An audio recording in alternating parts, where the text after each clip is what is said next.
Super star Rajinikanth அவர்களுடைய Jailer part 2, Vettaiyan கூலி இந்த 2 படத்தை முடிச்சதுக்கப்புறம் சூப்பர் ஸ்டார் அவர்கள் வந்து இந்த படத்தை தான் வந்து நடிக்க போகிறாரு. ஜெயிலர் 2 வந்து கிட்டத்தட்ட ஒரு அஃபிஷியலாக வந்து எல்லா தரப்புமே வந்து கன்ஃபார்ம் பண்ணியிருக்காங்க. ஸோ ஜென்ரலாகவே பார்ட் 2 அப்படின்னா இப்போ எல்லாருக்குமே ஆடியன்ஸுக்கும் சரி ஒட்டுமொத்த தமிழ் சினிமாவுக்கும் ஒரு படபடப்பு அப்படிங்கிறது வந்திருக்கு. ஏன்னா இந்தியன் 2வாக இருக்கட்டும், ரீசெண்டாக வந்த இந்தியன் 2 அண்ட் இதுக்கு முன்னாடி வந்த பொன்னியின் செல்வன் 2, அதுக்கு முன்னாடி வந்த சந்திரமுகி 2 வரைக்கும் பார்த்தோம்னா பெரிய அளவில் ஒரு டிசப்பாயின்மெண்ட் தான்.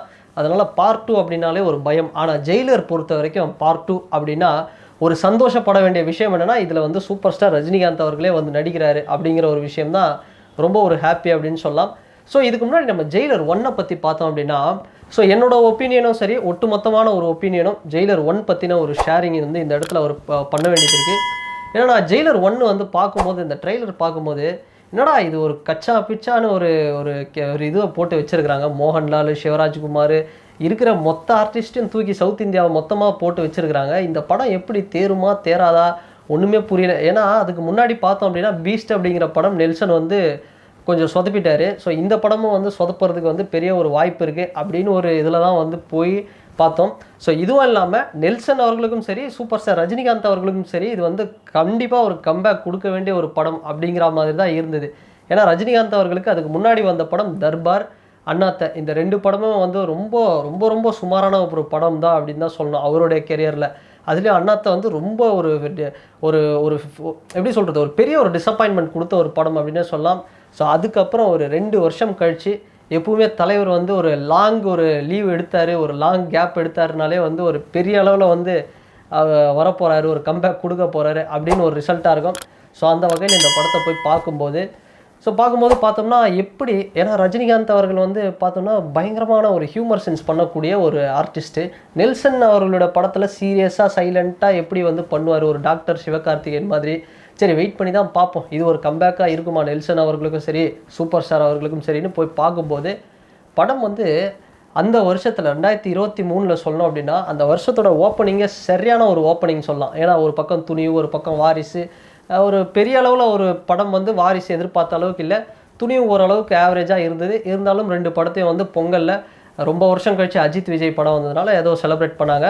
ஆனால் பெரிய அளவில் வந்து தமிழ் சினிமாவில் ஒரு வசூல் பண்ணக்கூடிய படமாக 2மே அமையலை. ஸோ அதுக்கப்புறம் பார்த்தோம்னா பெரிய அளவில் எந்த படமும் போகலை. ஆனால் இந்த ஜெயிலர் படம் தான் கரெக்டாக ஒரு டைமில் அந்த இயரோட அடுத்த செகண்ட் ஹாஃபில் வந்து இந்த படம் ரிலீஸ் ஆச்சு. ரிலீஸ் ஆனதும் பார்த்தோம் அப்படின்னா படம் வந்து ஃபஸ்ட் டே ஃபஸ்ட் ஷோ பார்க்கும்போது நான் வந்து சூப்பர் ஸ்டார் ரஜினிகாந்த் அவர்களுடைய படம் வந்து ஃபஸ்ட் டைம் பார்த்தது வந்து அண்ணாத்த படம் தான். First day first show means ஒரு காலையில் ஏர்லி மார்னிங் ஷோ 4 மணிக்கு போய் பார்த்தேன். சரியான ஒரு டிசப்பாயின்மெண்ட்டு. ஸோ அது மாதிரி இந்த ஜெயிலர் படத்தை ஃபஸ்ட் டே ஃபஸ்ட் ஷோ போய் பார்ப்போம் அப்படின்னா ஒரு 9 மணி ஷோ தான் ஃபஸ்ட் ஷோவாக வச்சுருந்தாங்க. ஸோ இந்த படத்தில் என்ன தலைவர் வந்து காமெடி பண்ண போகிறாரா, இல்லை ஏதாவது ஒரு சந்திரமுகி மாதிரி ஒரு எந்திரன் மாதிரி ஏதாவது ஒரு அப்படியே ஒரு ஹியூமர்லாம் வந்து பண்ண போகிறாரா, அந்த சிட்டி பண்ணுற ஒரு அமக்கலம், ஸோ அது மாதிரி ஏதாவது பண்ணுவாரா, இல்லை சைலண்ட்டாக தானே இருக்க போது, என்ன பெருசாக இருக்க போது. சரி போய் உட்காந்து பார்க்கும்போது சென்னையில் ஐநாவரத்தில் ஒரு தியேட்டர், ஒட்டுமொத்த தலைவர் ஃபேன்ஸ் கூட வந்து பார்க்கும்போது எப்படி இருந்ததுன்னா ஏதோ ஒரு சேப்பாக்கம் ஸ்டேடியத்தில் உட்கார்ற மாதிரி அந்த விசில் மாதிரியான என்னென்னவோ எடுத்துகிட்டு வந்து ஊதிட்டு இருந்தாங்க. அந்த அளவில் ஒரு வைப் இருந்தது. படம் ஸ்டார்ட் ஆச்சு. ஸ்டார்ட் ஆக ஆக ஆக பார்த்தோம் அப்படின்னா கொஞ்சம் படம் வந்து ஸ்லோவாக போச்சு. என்னடா இது இந்த அருமை புதல்வா இந்த சாங்கெல்லாம் போட்டு வச்சுருக்கிறாங்க, அப்படியே ஒரு மாதிரி ஸ்லோவாக போச்சு. அதுக்கப்புறம் போக படத்தோட ஸ்பீடு அப்படிங்கிறது வேறு லெவலில் இருந்தது. கிட்டத்தட்ட சொல்லணும் அப்படின்னா ஒரு பெஸ்ட்டு இன்டர்வல் பிளாக்காக கூட இருந்தது அப்படின்னு சொல்லலாம். உட்காந்த இடத்துல சும்மா கேப்டன் தோனி மாதிரி அப்படியே கூலாக வந்து பர்ஃபார்ம் பண்ணிட்டு இருந்தார் தலைவர் சூப்பர் ஸ்டார் ரஜினிகாந்த் அவர்கள். ஸோ இது மட்டும் இல்லாமல் படமும் வந்து நான் ஒரு அஜித் ஃபேனாக எனக்கு என்ன வந்து இந்த படத்துலனா ஏட்டையா லைட்டாக பொறாமல் அப்படிங்கிற மாதிரி ஒரு விஷயம் வந்து தோணுச்சு. அது என்னென்னா சார் இந்த படத்தை வந்து அஜித் சார் பண்ணியிருக்கலாமே. அஜித் சார் வந்து பெரிய அளவில் வந்து ஹியூமர்லாம் எதுவாக இருக்காது. ஸோ அந்த ஒரு சீன்லாம் வரும் பார்த்தீங்களா, அந்த ஓம்னி காரில் வந்து நான் தான் டைனோசர் பேசுகிறேன் அப்படின்னு வந்து சொல்லுவார் தலைவர். அதெல்லாம் வந்து ஏகே பண்ணியிருந்தாருன்னா சார் அஜித் சாருக்கு வந்து இந்த கதை பண்ணியிருக்கலாமே, இந்த சால்ட் அண்ட் பெப்பர் லுக்கில் செட் ஆகிருக்குமே, சூப்பராக இருந்திருக்குமே அப்படின்னு வந்து ஒரு பொறாமப்பட்ட படம் வச்ச அளவுக்கு வந்து ஒரு சூப்பரான ஒரு ரோலாக இருந்தது ரஜினிகாந்த் அவர்களுக்கு. ஸோ அவர் வந்து காமெடி பெரிய அளவில் பண்ணலனாலும் யோகி பாபு ஒரு பக்காவாக, விடிவி கணேஷ் ஒரு A to D எல்லா சென்டரான ஒரு ஆடியன்ஸ், சின்ன கிட்ஸ்லேருந்து ஃபேமிலி வரைக்கும் எல்லாரும் வந்து உட்காந்து ஒரு சூப்பராக என்ஜாய் பண்ணக்கூடிய அளவுக்கு ஒரு படமாக சூப்பராகவே அமைஞ்சுது. செகண்ட் ஹாஃபில் கூட சில இடத்துல லேகெல்லாம் வந்து அப்படியே கொஞ்சம் இருந்தாலும் ஸோ பிளாஸ்ட் மோகன் அது இதுன்னு வந்து அந்த சாங்கெல்லாம் வரும்போதே வந்து காவாலா சாங் வரும்போது எல்லோரும் திட்டினாங்க, ரஜினிகாந்துக்கு வந்து தேவையா இன்னமும் வந்து இந்த மாதிரிலாம் ஒரு சாங் ஆடணுமா அப்படின்னு. ஆனால் அதில் பண்ண சம்பவம் வேறு, அந்த சாங் வேறு ஒரு விஷயத்தில் போயிட்டுருக்கோம். ஸோ இது வந்து சும்மா ஒரு கேமியோ மாதிரி அந்த சாங்கில் வந்து பெர்ஃபார்ம் பண்ணுவார். ஸோ இதுக்கிடையில் சிவராஜ்குமார், ரம்யா கிருஷ்ணாவோட இருக்கட்டும், மோகன்லால் அவர்களாக இருக்கட்டும், ஜாக்கி ஷெரஃப் எல்லாருமே வெயிட்டாக பண்ணாங்க. ஸோ அதுக்கப்புறம் இந்த படம் ஒரு கிட்டத்தட்ட ஒரு கிளைமேக்ஸில் சூப்பர் ஸ்டார் ரஜினிகாந்த்னா யார், இந்த தமிழ் சினிமாவில் என்ன ஒரு சாம்ராஜ்யத்தை கிரியேட் பண்ணியிருக்கிறாருன்ற மாதிரி ஒரு கிளைமேக்ஸில் ஒரு மாஸ் சம்பவம். அதுலேயும் சிவராஜ்குமார் அவர்களும் ஒரு மாஸ் சம்பவம் வந்து பண்ணியிருந்தார். எல்லா தரப்புக்கும் ஆடியன்ஸ் வந்து திருப்தியாக ஒரு தடவை ஃபேமிலியோட போய் என்ஜாய் பண்ணலாம்பான்ற மாதிரி வந்து இந்த படம் அமைஞ்சுது. ஸோ இதில் முக்கியமான ஒரு விஷயம் என்னென்னா, இப்போ இந்த படத்தில் ஒரு கேரக்டர், அந்த வர்மா அப்படிங்கிற விநாயகனுங்கிற ஒரு கேரக்டர், அந்த வர்மா கேரக்டர் அவர் தான் வில்லன். இந்த வில்லனும் பெருசாக இல்லை, அவரும் வந்து கூலாக ஹேண்டில் பண்ணுற ஒரு வில்லன் தான். ஸோ அவரை வந்து லைக் பண்ண ஆரம்பித்தாங்க. எனக்கு என்னென்னா, இப்போ ஜெயிலர் 2 அப்படின்னு பண்ணும்போது ஸோ இது எல்லாமே கரெக்டாக கொண்டு வந்துருவாங்க. சிவராஜ்குமாருக்கும் சூப்பர் ஸ்டார் ரஜினிகாந்த் அவர்களுக்கும் இருக்கக்கூடிய அந்த ஒரு ஃப்ளாஷ்பேக்கு, ஒரு கதை, அதை வந்து உள்ள மாசாக கொண்டு வந்துருவாங்க. மோகன்லால் அவர்களையும் கூட ஒரு சரி கொண்டு வரலாம். ஜாக்கி ஷெராஃப் மாதிரி வந்து ஒரு ரோல் கூட வந்து பார்த்தோம்னா கொண்டு வரலாம். ஆனால் ஜெயிலர் 2ல் வந்து பாலகிருஷ்ணாவை நடிக்க வைக்கிறதா சொல்லியிருந்தாங்க. எனக்கு தெரிஞ்சு ஜெயிலர் 1லேயே பாலகிருஷ்ணா அவர்களை வந்து போட்டிருக்கலாம். ஏன்னா இந்த ஜேசிபி வச்சு இடிக்கிறது, இந்த மாதிரி மாசான சம்பவம்லாம் பண்ணுறது பாலையா வந்து கரெக்டாக பண்ணுவார். ஸோ அந்த ஒரு வீரசிம்ம ரெட்டி லுக்கில் வந்து பாலையா இருந்திருந்தாருன்னா சும்மா வேறு லெவலில் இருந்திருக்கும் அப்படின்னே சொல்லலாம். ஸோ அவரை வந்து போட்டிருந்தாலும் ஜெயிலர் 1 வந்து கிட்டத்தட்ட இன்னும் ஒரு 70 கோடி எக்ஸ்ட்ரா வசூல் பண்ணுறதுக்கும் ஒரு பெரிய அளவில் வாய்ப்பு இருந்திருக்கும். ஸோ அந்தளவுக்கு ஒரு பெரிய வசூலம் பண்ணிச்சு. கிட்டத்தட்ட ஒரு 640 கோடி கிட்ட ஜெயிலர் 1 வந்து வசூல் பண்ணிச்சு.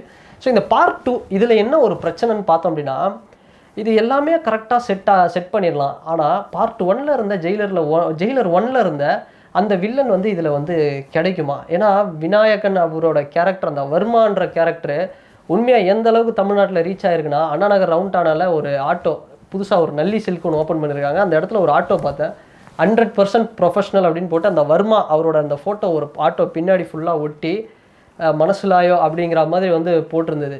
ஸோ அந்தளவுக்கு வந்து ஒரு வில்லனை வந்து லைக் பண்ணுற அளவுக்கு வர்மாவோட கேரக்டர் வந்து இருக்குது அப்படின்னே சொல்லலாம். அவ்வளோ ஒரு சூப்பரான கேரக்டர். ஸோ இந்த கேரக்டரை எப்படி வந்து கொண்டு வர போகிறாங்க? ஸோ யோகி பாபுக்கு வந்து கொண்டு வந்துடலாம், யோகி பாபுக்கும் லீடு கொண்டு வரலாம், விடி கணேஷ் வைக்கலாம், இல்லை ஏதாவது ஒரு சாங்கு சூப்பராக பண்ணலாம், அனிருத் மியூசிக் கூட சூப்பராக போட்டுருவார், எல்லாமே பக்காவாக பண்ணிடலாம். சிவராஜ்குமாருக்கு ஒரு லென்த்தியான ஒரு ரோல் கொடுத்து இன்னும் மாசாக வைக்கலாம், சூப்பர் ஸ்டாருக்கு இன்னும் வெயிட்டாக வைக்கலாம், எல்லாத்தையுமே வந்து சூப்பராக பண்ணலாம். இருக்கிற படத்தில் இருக்கிற எல்லா கேரக்டர்ஸ், ஏன் பிளாஸ்ட் மோகனை கூட திரும்ப வந்து ஜெயிலர் 2ல் வர வைக்கலாம். ஆனால் இந்த வர்மா கேரக்டர் வந்து எப்படி வந்து பண்ண போகிறாங்க அப்படிங்கிறது உண்மையாகவே வந்து சேலஞ்சு. அந்த வர்மா விட வெயிட்டான ஒரு வில்லன் வந்து இறக்கலனா கூட இந்த வர்மா லெவலுக்காவது ஓகேப்பா, வர்மா லெவலுக்கு இல்லைனாலும் ஓரளவுக்கு வில்லன் ஓகேப்பா அப்படிங்கிற அளவுக்கு ஒரு வில்லனை வந்து இறக்குனாதான் ஜெயிலர் 2 அப்படிங்கிறது ஒரு பெரிய அளவில் வந்து பேசப்படும் அப்படிங்கிற ஒரு விஷயமும் இருக்குது. ஸோ இதில் வந்து எப்படியோ இன்னும் ஒரு கரெக்டாக ஒரு 1.5 வருஷம் கழித்து தான் இந்த படம் வந்து வரும், ஜெயிலர் 2. ஏன்னா இப்போதைக்கு வந்து வேட்டையன் கூலி வந்து பயங்கரமாக வந்து போயிட்டுருக்கு. இந்த 2 படமும் ரிலீஸ் ஆகுறதுக்கே எப்படின்னு பார்த்தோம்னா அடுத்து ஒரு 365 டேஸ்க்குள்ளே ஆகிடும். ஸோ இதுக்கப்புறம் தான் ஜெயிலர் 2 அப்படிங்கிறது வரப்போகுது. ஸோ வெயிட் பண்ணி பார்ப்போம். அதே மாதிரி அனிருத்தோட பிஜிஎம், ராக் ஸ்டார் என்ன பண்ண போகிறாரு, ஸோ எல்லா விஷயமும் வந்து இருக்குது. எனக்கு என்னென்னா ஜெயிலர் பார்ட் 1 அப்படிங்கிறது எல்லா தரப்பு ஆடியன்ஸே வந்து கவர் பண்ண ஒரு படம். ஸோ ஜெயிலர் 2 அப்படிங்கிறது ஒரு மைனஸாக இருக்கும் அப்படின்னா அந்த வர்மா கேரக்டர் தான் ஒரு பெரிய மைனஸாக இருக்கும் அப்படிங்கிறது என்னுடைய ஒப்பீனியன். ஸோ வெயிட் பண்ணி பார்ப்போம் என்ன மாதிரியான ஒரு கேரக்டர்ஸ். ஏன்னா யூனிக்கான கேரக்டர்ஸை தான் தூக்கி உள்ளே போடக்கூடிய ஒரு டைரக்டராக வந்து நெல்சன் இருக்கார்.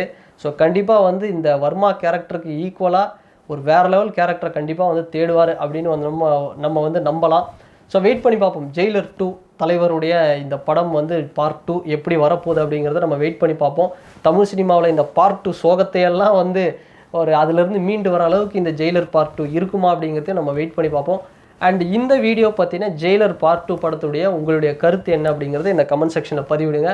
அண்ட் இந்த வீடியோ உங்களுக்கு பிடிச்சிருந்ததுன்னா லைக் பண்ணுங்கள், ஷேர் பண்ணுங்கள், கமெண்ட் பண்ணுங்கள், சப்ஸ்கிரைப் பண்ணுங்கள். அண்ட் வேற ஒரு வீடியோவில் வேற ஒரு கண்டென்ட்டில் நான் உங்களை பார்க்குறேன். பாய்.